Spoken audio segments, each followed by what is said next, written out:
यहां किसी ने सवाल लिखा है, माइंडफुल मेडिटेशन का क्या मतलब होता है और ये कैसे होता है।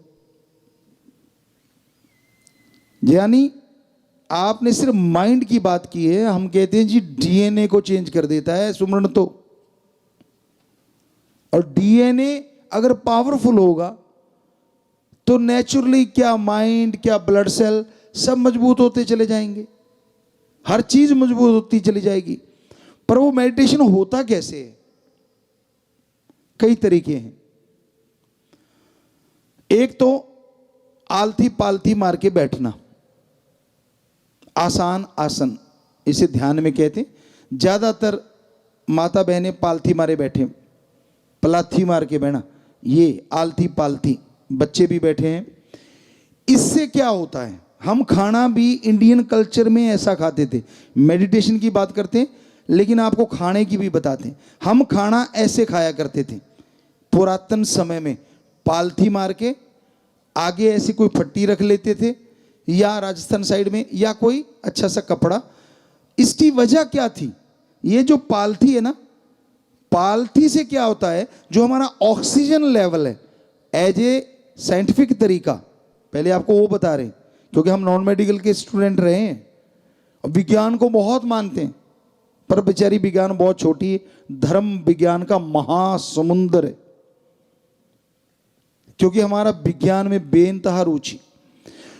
तो होता क्या है, जैसे हम आलती पालती मारते हैं, हमारा ऑक्सीजन लेवल नीचे से, क्योंकि ऐसा करने से ब्लॉक हो जाता है, मतलब कम हो जाता है ऑक्सीजन लेवल, और रह जाता है कहां, ऊपर की साइड, ये नाभि से लेके ये वाली साइड ऊपर। और खाना कहां आता है, खाने के बाद इधर ही आता है। और ऑक्सीजन क्या करती है, आपका हाजमा दुरुस्त कर देती है। ज्यादा ऑक्सीजन जब यहां घूमती है तो खाना दुरुस्त होगा, बहुत सारी गैस या बीमारियां ऐसी उनसे बच जाते हैं। अब आगे बात मेडिटेशन की, ये तो खाने का, कि हमारी विधि कोई भी पुरानी खराब नहीं थी, खराब तो कर दी विदेशी कल्चर ने। ऐसी ऐसी टाइट पैंटे पहने बैठे हैं बच्चे, उनसे पालती नहीं बज रही, बज गई तो नीचे से चर्र की आवाज कब आ जाए क्या पता। तो मेडिटेशन जब करते हो आप, तो मेडिटेशन के टाइम होता क्या है, ऐसा बैठने से बिल्कुल सीधे, वैसे नहीं बैठ सकते। तो ये देखो जो बुजुर्ग हैं, और ये हमने भी तो बना रखा है चौकी।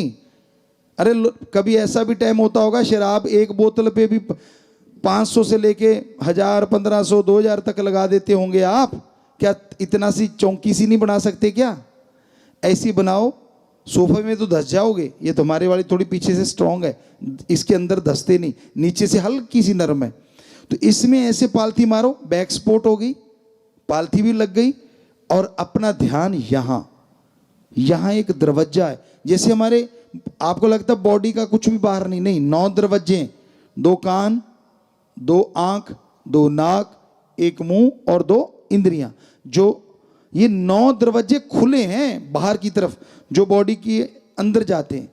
तो ऐसे एक यहां 10वां है जो दिखता नहीं है, पर यहां ध्यान देके ऐसे पालथी मार के, अगर वो जो इन्होंने कहा माइंडफुल मेडिटेशन या डीएनए को चेंज करना चाहते हैं आप, तो ऐसा बैठने के बाद कमरे में अगर अंधेरा हो तो नंबर 1, नहीं कोई बात नहीं, लाइट जलने दो, आपका आंखें बंद हैं, पेंट कर लो, और डिम लाइट 0 वाट कहा करते थे, अब तो पता नहीं वो आता है कि नहीं। हम तो एक बैटरी के बल्ब भी जलाया करते थे बिजली से, हमारे कमरे में वो इतनी लाइट होती थी, बिजली का एक जो बैटरी का बल्ब होता है उस जैसा बल्ब, 0 से भी मतलब माइनस में था सौदा। तो वो अंधेरा हो गया, आप बैक कर लो, नेचुरली आपके लिए अंधेरा होगा, कमरे में रोशनी है। कई कमरे में अंधेरे से डरते हैं, नेचुरली कोई ना कोई कारण होता है उसका, पिछले जन्म का या बचपन का। तो अब अंधेरा हो गया, आंखें बंद। तो क्या होता है, जब लाइट है तो आंखों में रेडिश आती, आप लाइट की तरफ देख के आंखें बंद करो तो आंखों में रेडिश आएगी, तो वो डिस्टर्ब करती। और जैसे अंधेरे में करोगे तो कुछ नहीं आएगा, स्पाट अंधेर। फिर ध्यान यहां और मेडिटेशन करो, इससे वो डीएनए तक असर करता है और माइंड में वो आत्मिक शक्ति आती है जिससे आत्म बल आता है, विल पावर आती है, सोल पावर आती है जिससे विल पावर या आत्म बल बढ़ता है। और आत्म बल जिसके अंदर है, पेपरों में टॉप, गेम में टॉप, हर काम धंधे में टॉप के उसके अंदर ख्याल आएंगे, आइडियाज आएंगे, और वो हर अच्छे नेक कामों में तरक्की क्यों नहीं करेगा, जिसका माइंड फुल रहेगा आइडियाज से। ये एक तरीका है। दूसरा, हमारा ध्यान नहीं जमता जी। अगर उस तरीके में ध्यान नहीं जम पा रहा, तरीका वही है, हाथ दोनों ऐसे करके नहीं बैठना। ऐसा करने से ऑक्सीजन माइंड में ज़्यादा जाती है, अगर ऐसा करो आप तो ऑक्सीजन ज़्यादा जाती है, ये ठीक है। लेकिन ध्यान में नहीं कर सकते हम, क्योंकि इसमें उंगलियां खिंचती है अभ्यास करने में भी, और हाथ लटकने का डर रहता है। तो इसको दोनों हाथों को जोड़ के पिंडलियां काफ या क्रॉस करती है वहां पे रखो आराम से। कोहनी जांग पे आ गई, दोनों हाथ पिंडलियां या क्रॉस काफ क्रॉस करती है वहां रख दिए आराम से, ऐसे जोड़ के इस तरह से आराम से ऐसे रख लिए। और ध्यान यहां रख के, अगर ध्यान में आपका ध्यान नहीं लगता मेडिटेशन में, गुरु मंत्र में, तो कोई कमरे में होना नहीं चाहिए। कोशिश ये हो कि आवाज बाहर ना जाए, उतनी ऊंची आवाज में बोल के सुमरण करो, बोल के, आंखें बंद हैं, बोल के। इससे क्या फर्क पड़ता है और क्यों पड़ता है? आंखें तो बंद हैं, आंखें तो यहां लगी हुई हैं, एक द्वार आपने फिक्स कर दिया, लेकिन ये द्वार, ये और ये, यानी 8 द्वार फ्री हैं बॉडी में कुछ लेने के लिए। और जैसे आप बोलते हैं तो आप सोच के देखो, पूरी फुल बॉडी में पॉजिटिव एनर्जी आ जाती, सारे द्वार के द्वारा वो राम का नाम अंदर जाता है। उससे आपका ध्यान इधर उधर जाने का सवाल ही पैदा नहीं होता। आप में से बच्चे कुछ प्लेयर बैठे होंगे, जब एक गेम खेलते हैं, एक उदाहरण देना चाहते हैं आपको, चलो बैडमिंटन ले लेते हैं। आप बैडमिंटन खेलते हो, गेम भी एक मेडिटेशन है। कैसे?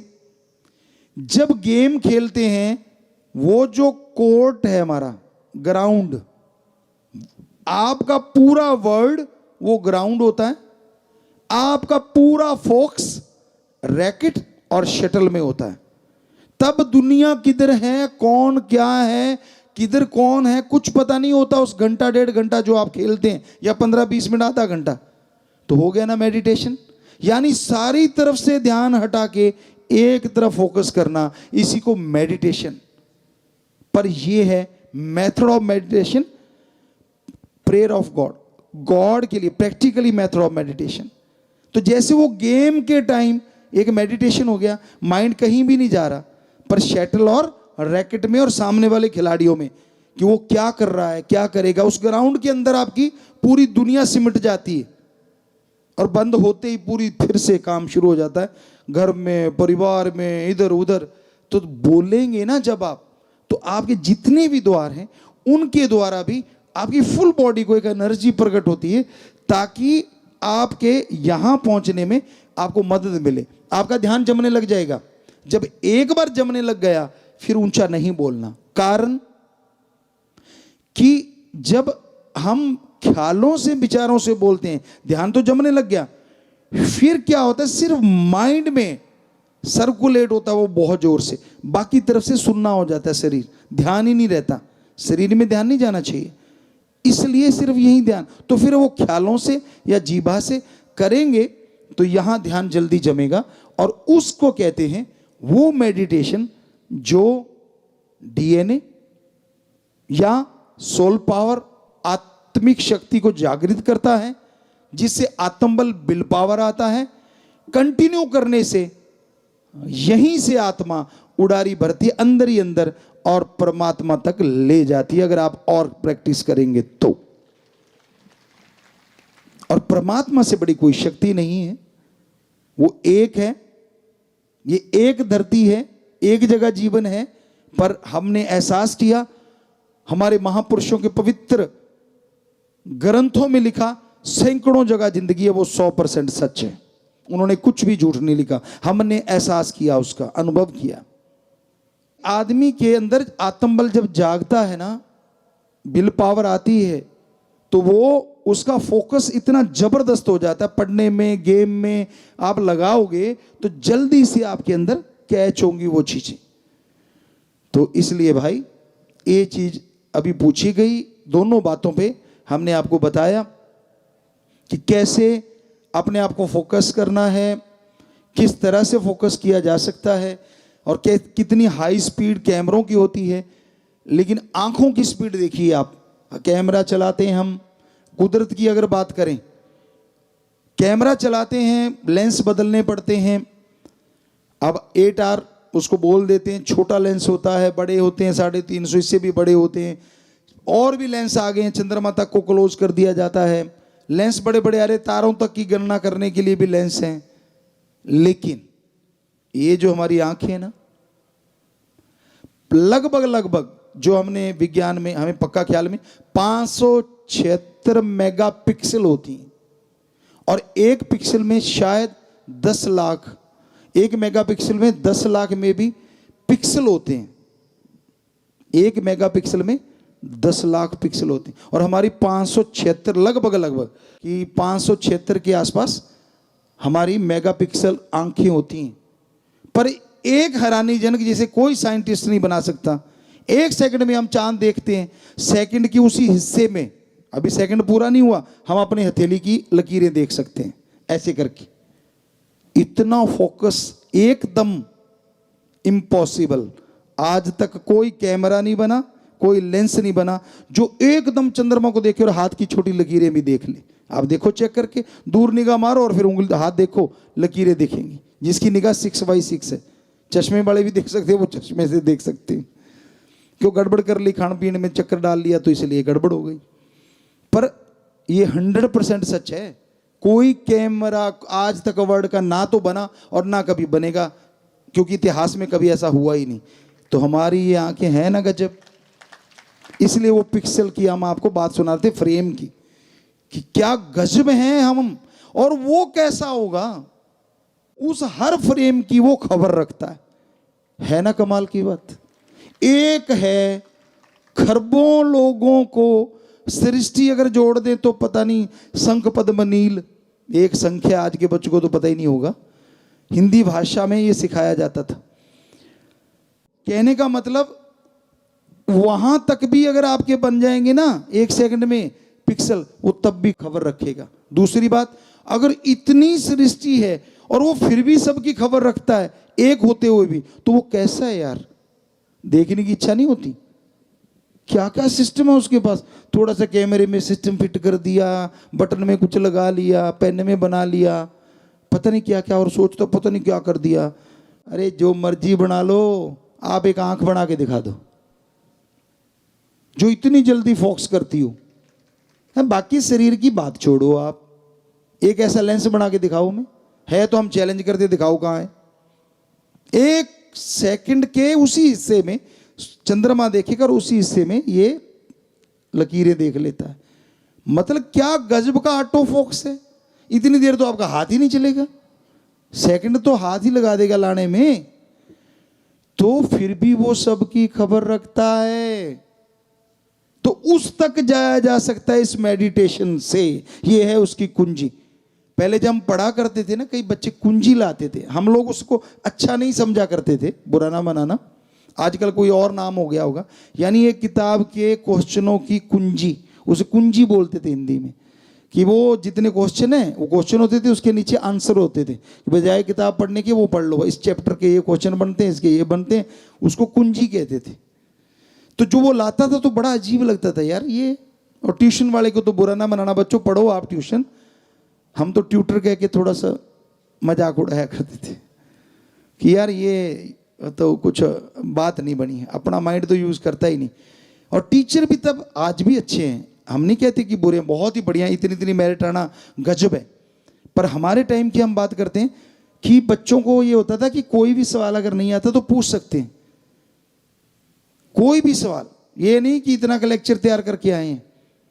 ये हम अपने टाइम की बात कर रहे हैं, लगभग 80 की कर लो आप, या 73 की बात कर लो, तो वो सवाल पूछा करते थे। एक साइकिलिंग ऑर्डर होता है नॉन मेडिकल में, मैथमेटिक्स में साइकिलिंग ऑर्डर क्वेश्चन होते हैं, जो मैथ के होंगे बच्चे वो जानते हैं। तो एक ऐसा सवाल था हमारे बुक में, आपको अपनी बात सुनाते हैं, ये आप पढ़ने की बात आ गई, पहले गेम की बात थी। सो बेपरवाह जी ने जो ख्याल दिया, जैसे हैं हम उन्होंने बनाए, तो वो सवाल हमने करके देखा, वो साइकिलिंग ऑर्डर में नहीं आ रहा था। तो बड़ा अजीब लगा कि यार ये साइकिलिंग ऑर्डर में नहीं आ रहा। तो टीचर पढ़ाने आए मैथ वाले, उनको बोला सर इस चैप्टर का ये सवाल साइकिलिंग ऑर्डर में फिट नहीं बैठ रहा। कहते ऐसे कैसे, अभी करता हूँ। अब हम बच्चे थे उस टाइम, हमारे ख्याल से 10 नॉन मेडिकल में, तो उन्होंने शुरू कर दिया पढ़ाना, और जैसे लिखना शुरू किया बोर्ड पे, लिखते गए नीचे कुछ और ही हो गया, वो साइकिलिंग ऑर्डर में नहीं आया। कहता पूरा ध्यान दिया, काफ़ी देर मत्था मारता रहा। कहता मैं कल को बताऊंगा। कहता आज ना मेरा थोड़ा मूड थोड़ा कहीं और है। वो गए बेचारे, वो बाई चांस हमारे पास ही रहते थे, घर में कमरा एक था अलग से, तो परिवार समेत रहते थे। तो वो करते रहे, जब अगले दिन सुबह स्कूल जाने लगे, इकट्ठे ही जाते थे लगभग। कहता यार फिर से मत पूछ लेना। मैंने कहा क्यों? कहता नहीं आया मुझे। हमने कहा जी फिर क्या हुआ? कहते यार सारी रात लगा रहा मैं, क्या एक बच्चे ने सवाल पूछा है, ये क्यों नहीं आ रहा साइकिलिंग ऑर्डर में। हमने कहा जी ठीक है, फिर आपके बस की बात नहीं तो प्रिंसिपल के पास चले गए। बाई चांस वो भी नॉन मेडिकल के ही थे। तो जब उनके पास गए, तो अब हमें नाम थोड़ा सा, मित्तल शायद उनके पीछे था कुछ, तो उनको बोला कि जी ये सवाल हमारा साइकिलिंग ऑर्डर में फिट नहीं बैठ रहा। कहते ले बात ही कुछ नहीं, अभी करता हूँ, लाओ। हम कागज में शुरू हो गए और एंड पॉइंट पे कहते ऐसा है बेटा, मेरा काम और भी काफ़ी है, आज मैं मतलब इतना जल्दी मैं कह बैठा, कल को बताऊंगा। हमने कहा जी कोई बात नहीं, कल भी आ जाएगा। उसको पता था, वो भी रात भर लगे रहे। साइंस वाले थोड़े से सनकी भी होते हैं, जो लग गया तो फिर लग ही गया। बच्चे कहते हैं ऐसा, होते नहीं। हमारे एज ए गुरु हम नहीं कहते कि होते हैं, पर क्योंकि वो एक तरफ लग जाते हैं। तो अगले दिन जब फिर हम उनके पास पहुंचे, तो उन्होंने दूर से देख लिया, भी आ गया। कहते बेटा मैंने अजमेर बोर्ड में तेरा सवाल भेज दिया है, वो जाएगा डाक के द्वारा, फिर वो आएगा तब बताऊंगा। भाई मेरे हाथ खड़े हैं, मेरे को नहीं आता। हमने कहा जी ठीक है। अब 15-20 दिन गुजरे, तो उन्होंने हमें बुला लिया कि आजा। कहते मैं देखना चाहता आप आए हो। जी कहता कोई बात नहीं, आप प्रेयर में बात करते हैं। अब प्रेयर में बात करी, और वहाँ टीचर थे, सारे थे। तो कहता भाई ये लड़का क्या कमाल का है, इसने एक सवाल निकाला साइकिलिंग ऑर्डर का, मैथ का, और वो ना टीचर से ना मेरे से किसी से नहीं हुआ। मैंने वहाँ भेजा, और वहाँ से ये लिख के आया है कि ये छपने में गलती है, ये बुक में गलत छपा हुआ है। हमने कहा जी अगर यही ऐसा ही आ जाता तो हम क्या करते, क्योंकि इसका अगर हम जवाब कैसे देते। तो फिर उन्होंने बताया कि देखो ये बच्चा भी है जिसने बाल की खाल निकाल दी, जो हम लोग नहीं, क्या लिखने वाले, बुक लिखने वालों के बाद उसको चेकिंग की जाती है, बड़े बड़े प्रोफेसर या करते हैं, कहते वो नहीं निकाल पे, ये इसने निकाल दी। गजब, उसने हमें शाबाशी दी सबके सामने। सो कहने का मतलब, आदमी के अंदर अगर विल पावर है, आत्मिक शक्तियां हैं, तो ये चीज़ें होती है। क्योंकि हमने बचपन में 5 साल की उम्र में या 6 साल की उम्र में गुरुमंत्र ले लिया था। 73 का कह लो, 72 का कह लो, वो बोलने में लिखने में 73 का कह दिया, तो इसका मतलब वो सच है। टाइम वही था, साल इधर उधर में कोई फर्क नहीं पड़ता। हम तो यही कहते होते हमेशा से 72-73, क्योंकि बहुत छोटे थे, 5 या 6 साल के। तो वो मेडिटेशन का कमाल है। तो बच्चों पढ़ाई में भी ये गजब करता है, कहीं आप सोचो कि ये ऐसे फजूल की बात है। तो इस तरह से ये आज मेडिटेशन की बात आपको बताई।